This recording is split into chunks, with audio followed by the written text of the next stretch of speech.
Donald Trump ഇന്ത്യക്കെതിരെ കടുത്ത നിലപാടുമായിട്ട് മുന്നോട്ട് നീങ്ങുമ്പോൾ ശത്രുരാജ്യമെന്ന് നമ്മൾ ഇന്ന് വരെ കരുതിയിരുന്ന ചൈനയ്ക്ക് ചില ഇളവുകൾ നടത്തുന്നുണ്ട്.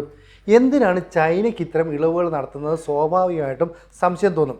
ഏതാണ്ട് 90 ദിവസത്തേക്കാണ് 50 മുതൽ 51% വരെ വർദ്ധിപ്പിച്ച ടാക്സ് ഇപ്പോൾ മരവിപ്പിച്ചിരിക്കുന്നത്. പക്ഷേ ഇന്ത്യക്ക് മേൽ ഒട്ടുമിക്ക ഉൽപ്പന്നങ്ങൾക്കും 25% ടാക്സും പ്ലസ് പിഴയും ഈടാക്കാനായിട്ട് ട്രംപ് തീരുമാനിച്ചു. ഇതിൽ ഇന്ത്യയിൽ നിന്ന് ഏറ്റവും അധികം ഇറക്കുമതി ചെയ്യുന്ന മരുന്നുകൾക്ക്, അതുപോലെ തന്നെ കടൽ മത്സ്യങ്ങൾ ഉൾപ്പെടെയുള്ള സമുദ്രോൽപ്പന്നങ്ങൾക്ക്, വസ്ത്രങ്ങൾക്ക്, ഇതിനെല്ലാം തന്നെ വില കൂട്ടാനായിട്ട് ശ്രമിക്കുന്നു. പക്ഷേ ചൈനയുടെ കയ്യിൽ നിന്ന് ഇത്തരത്തിലുള്ള ഒരു നീക്കത്തിന് പെട്ടെന്ന് ട്രംപ് ഒരു തടയിടുന്നു. ഇതിൻ്റെ കാരണം എന്താണെന്ന് വെച്ചാൽ, ചൈനയുടെ കയ്യിലാണ് ലോകത്താകമാനമുള്ള റെയർ എർത്ത്, അതായത് അപൂർവ ധാതുക്കളുടെ വലിയ ശേഖരമുള്ളത്. ചുരുക്കത്തിൽ പറഞ്ഞാൽ ഇലക്ട്രിക് കാറുകൾ, മൊബൈൽ ഫോണുകൾ, മറ്റ് ഇലക്ട്രോണിക്സ് ഉൽപ്പന്നങ്ങൾ തുടങ്ങി ലോകത്ത് ഇപ്പോൾ എന്ത് നിർമ്മിക്കണമെങ്കിലും അത്യാവശ്യ ഘടകമെന്ന് പറയുന്നത് ധാതുക്കളാണ്. ഈ ധാതുക്കളുടെ ശേഖരത്തിൻ്റെ ഏതാണ്ട് 80% ചൈനയുടെ കയ്യിലാണ്.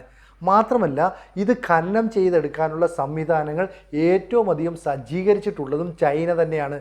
അതുകൊണ്ട് പെട്ടെന്ന് ചൈനയെ പിണക്കാൻ പറ്റില്ല. അങ്ങനെ പിണക്കിയാൽ ചൈന തിരിച്ച് പണി കൊടുക്കുമെന്നറിയാം. കാരണം നിലവിൽ ചൈന അമേരിക്കയിലേക്കുള്ള റെയർ എർത്തിൻ്റെ കയറ്റുമതി നിർത്തിവെക്കാനായിട്ട് തീരുമാനിച്ചിരുന്നു. അങ്ങനെ സംഭവിച്ചാൽ നിലവിലുള്ള സ്റ്റോക്ക് തീർന്നാൽ പിന്നീട് ഇലക്ട്രോണിക്സ് ഉൽപ്പന്നങ്ങളോ ഇലക്ട്രിക് കാറുകളോ മറ്റ് സാധനങ്ങളോ മൊബൈൽ ഫോണോ ഒന്നും തന്നെ അമേരിക്കയിൽ നിർമ്മിക്കാൻ കഴിഞ്ഞൊന്നും വരില്ല. അതുകൊണ്ട് ഒറ്റയടിക്ക് ചൈനയെ പിണക്കാതിരിക്കാൻ അമേരിക്ക ഒരു തന്ത്രം പ്രയോഗിക്കുന്നു. പക്ഷേ നമ്മൾ ഒറ്റ നോട്ടത്തിൽ വീക്ഷിക്കുമ്പോൾ ഏഷ്യയിലെ ഒരു ശക്തിയായ ഇന്ത്യക്ക് പണി കൊടുക്കാൻ വേണ്ടി ചൈനയുടെ തീരുവയിൽ കുറവ് വരുത്തി, അല്ലെങ്കിൽ അത് മരവിപ്പിച്ചു എന്നുള്ളൊരു പ്രതീതി സൃഷ്ടിക്കാനായിട്ട് ട്രംപ് ശ്രമിക്കുന്നു. പക്ഷേ ട്രംപിൻ്റെ ഈ നീക്കമൊക്കെ കൃത്യമായിട്ട് നമുക്കും മനസ്സിലാക്കാൻ കഴിയും. കാരണം കാലാകാലങ്ങളായിട്ട് അമേരിക്ക എന്തൊക്കെ തന്ത്രങ്ങളാണ് ലോകത്തിന് മുന്നിൽ കാഴ്ചവെക്കുന്നതെന്ന് നമുക്കറിയാം. കാരണം ലോകത്തെപ്പോഴും യുദ്ധമുണ്ടാകണമെന്ന് ആഗ്രഹിക്കുന്ന ഒരു രാജ്യം അമേരിക്കയാണ്. കാരണം അവർ ഉണ്ടാക്കുന്ന ആയുധങ്ങളുടെ വിൽപ്പന നടക്കണമെങ്കിൽ ഇത്തരത്തിലൊക്കെ യുദ്ധം വേണം. ഇവിടെ ഈ റെയർ എർത്ത് ധാരാളമായിട്ട് ഉള്ള രാജ്യം ഈ ചൈന ആയതുകൊണ്ട് തന്നെ ഈ ചുവപ്പ് കോട്ടയ്ക്കുള്ളിൽ മറ്റ് രാജ്യങ്ങളെ കൈപ്പിടിയിൽ ഒതുക്കി നിർത്താനുള്ള ഒരു തന്ത്രമായിട്ട് ഇതിനെ ഉപയോഗിക്കുമെന്ന് അമേരിക്ക തിരിച്ചറിഞ്ഞു. എല്ലാ കാര്യത്തിലും അമേരിക്ക മുൻപന്തിയിലാണെങ്കിലും വരുന്ന കാലഘട്ടത്തിൽ ഈ റെയർ എർത്താണ് ഏറ്റവും പ്രധാനമെന്ന് ചിന്തിച്ച് ആ രീതിയിൽ നിക്ഷേപം നടത്താനുള്ള, അല്ലെങ്കിൽ ആ രീതിയിൽ ഖനനം നടത്താനുള്ള നീക്കത്തിൽ അമേരിക്ക ഒന്ന് പിന്നോട്ട് പോയി. ഈ സമയം കൃത്യമായിട്ട് ചൈന അത് ഉപയോഗപ്പെടുത്തുകയും ചെയ്തു. ഇവിടെ ഇന്ത്യയും ഇതേ രീതിയിൽ പ്രതിരോധിക്കാം എന്നാണ് അമേരിക്ക കരുതുന്നത്. പക്ഷേ ഇന്ത്യക്ക് പ്രശ്നമൊന്നുമില്ല.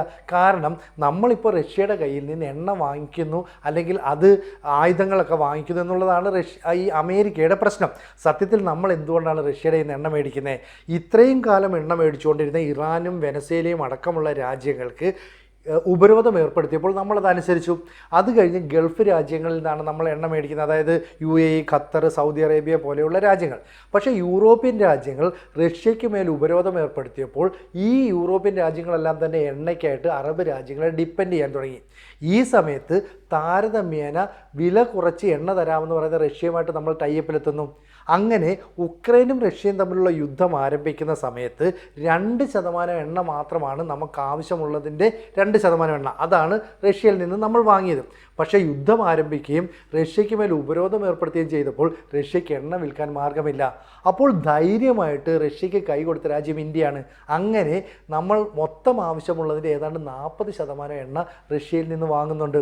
ഇതിൻ്റെ ഗുണമെന്ന് പറഞ്ഞാൽ സംസ്കരിച്ച് ഈ എണ്ണ നമ്മൾ യൂറോപ്യൻ രാജ്യങ്ങൾക്ക് തന്നെ മറിച്ച് വിൽക്കുന്നു. അപ്പോൾ ഡിസ്കൗണ്ട് റേറ്റിൽ ലഭിക്കുന്ന എണ്ണ നമ്മൾ യൂറോപ്യൻ രാജ്യങ്ങൾക്ക് മറിച്ച് വിറ്റ് ധാരാളം പണം ഉണ്ടാക്കുന്നത് അമേരിക്കയ്ക്ക് സഹിക്കാൻ പറ്റുന്നില്ല.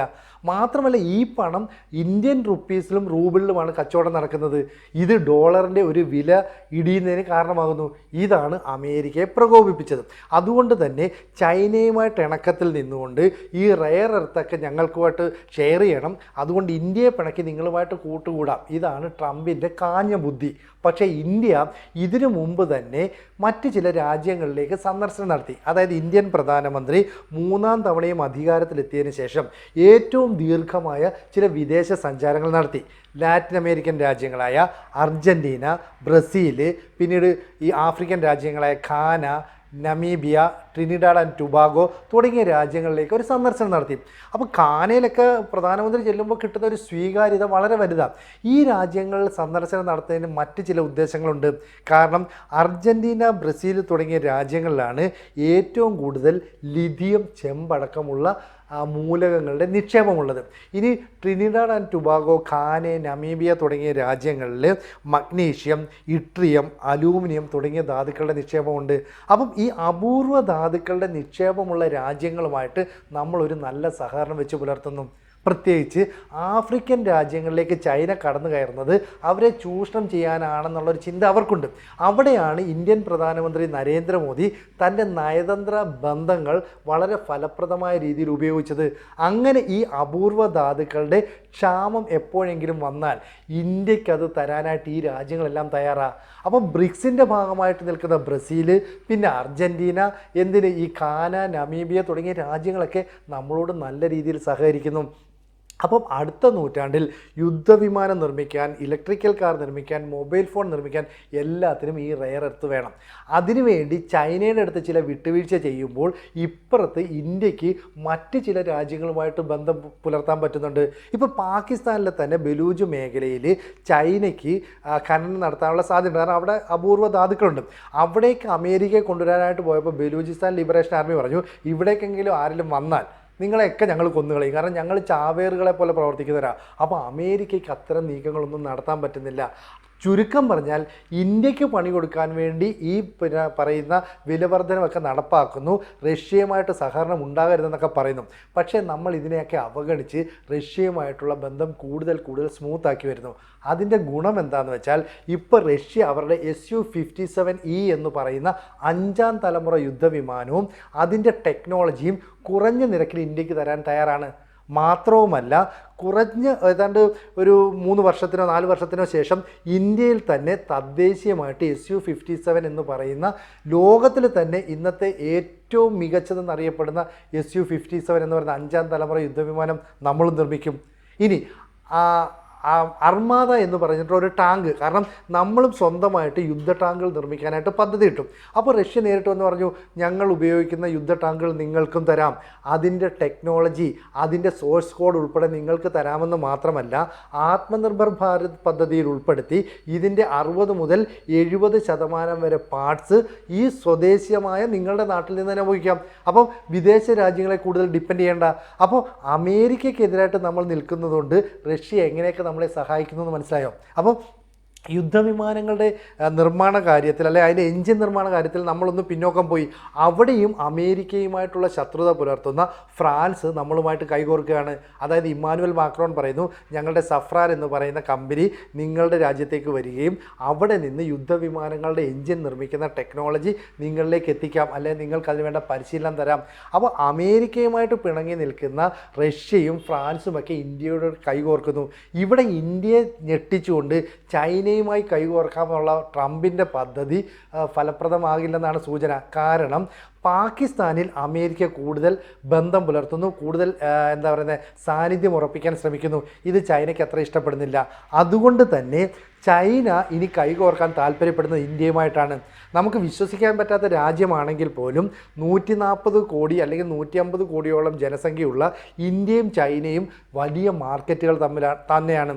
അതുകൊണ്ട് ഈ വ്യാപാര ഉൽപ്പന്നങ്ങൾക്ക് ഉപരോധം ഏർപ്പെടുത്തുകയോ ടാക്സ് വർദ്ധിപ്പിക്കുകയോ ചെയ്താൽ ഇന്ത്യയും ചൈനയും തമ്മിൽ കൂടുതൽ വ്യാപാര കരാറിലേക്കൊക്കെ വരാം. ഇപ്പം UK നമ്മൾ സ്വതന്ത്ര വ്യാപാര കരാറിൽ ഒപ്പിട്ടതുപോലെ ചൈനയും ഇന്ത്യയും തമ്മിൽ കൂടുതൽ ഊഷ്മളമായ ബന്ധം ഉണ്ടാകി വരാം. അമേരിക്ക കാരണം അത്തരം ഒരു സാഹചര്യവും ഉരുത്തിരിഞ്ഞു വരും. അപ്പോൾ ജിയോ പൊളിറ്റിക്സിൽ ശാശ്വതമായ ശത്രുക്കളോ മിത്രങ്ങളോ ഇല്ല എന്നതിനാൽ തന്നെ ട്രംപിൻ്റെ ഉദ്യമത്തെ തകർത്തെറിയാനായിട്ട് ഇന്ത്യയും ചൈനയും കൂടെ കൈകോർക്കുന്ന അസുലഭ മുഹൂർത്തങ്ങൾ ഉണ്ടായി വരാനുള്ള സാധ്യത വളരെ കൂടുതലാണ്. അതിന് ഏറെക്കാലമൊന്നും കാത്തിരിക്കേണ്ടിയും വരില്ല. ചുരുക്കം പറഞ്ഞാൽ ഇന്ത്യയും ചൈനയും കൈകോർത്തുകൊണ്ട് US-ൻ്റെ വെല്ലുവിളികളെ, ചങ്ങലകളെയൊക്കെ തന്നെ പൊട്ടിച്ചെറിയുന്നത് നമുക്ക് ഉടൻ തന്നെ കാണുകയും ചെയ്യാം. കൂടുതൽ വാർത്തകളും വിശേഷങ്ങളും നിങ്ങളിലേക്ക് എത്താൻ ABC മലയാളം സബ്സ്ക്രൈബ് ചെയ്യുക, ബെൽ ബട്ടണും അമർത്തുക.